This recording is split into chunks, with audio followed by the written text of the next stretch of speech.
Let's move on in the SAC to Carroll at Bishop Dwenger. I think one of the most intriguing games last week was Carroll hanging on in a good effort by Bishop Lures at Dean Gorsuch Field. Austin Mack was a lot to handle, but Carroll ultimately gets it done. Aiden Smith had a huge game.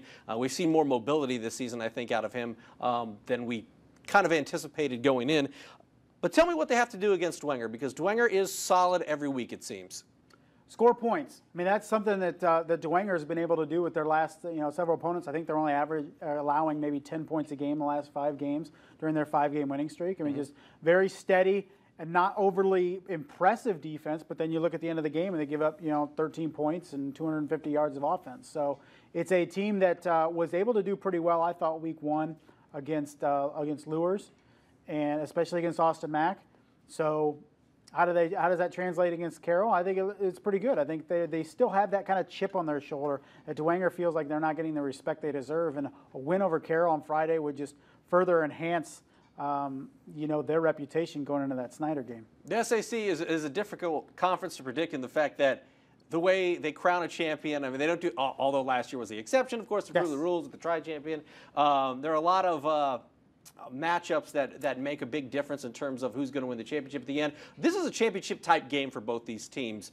They'll need some help, but if you want to stay alive for a conference championship, you got to win tonight, or you got to win Friday night if you're either Dwenger or Carroll. Do you think that'll play itself out on the field? Like, these guys, no doubt about it, will be ready to play? Yeah, well, you look at Dwenger because they only have the 1 loss, and they are in, and going into that Snyder game week 8. It wouldn't matter if they beat Snyder week 8 if they come out and lose Friday, because that would be their second SAC loss. So they first have to take care of business Friday. Carroll has the 2 losses. They really need a lot of help in terms of Snyder getting beat to get up there. But in terms of Dwenger and their eye on an SAC championship, it continues Friday going into week 8 against Snyder. If you lose Friday, it really doesn't matter if you beat Snyder or not. What's the key matchup in this game for you? Because for me, I'd have to say it's that Dwenger defense that you said is improving. They're only giving up about 16 points a game throughout the entire season against Aiden Smith and the weapons that he has on offense. Yeah, I think it's that middle layer of the Dwenger defense, their linebackers. They've played pretty good, guys like Colin Burns and guys like that this year. That middle layer, not allowing little passes to turn into big passes, and not allowing Aiden Smith to get out of the pocket and run. He beat Lures quite a bit with his legs on Friday, making some big plays, scrambling for some yards. So that is the key battle, I think, to me. Bishop Lures is middle layer of their defense, the linebackers against the Carroll offense. If you had to predict this game, I think this is the toughest one, I think, this week to predict. Who would you pick, and what is the deciding factor?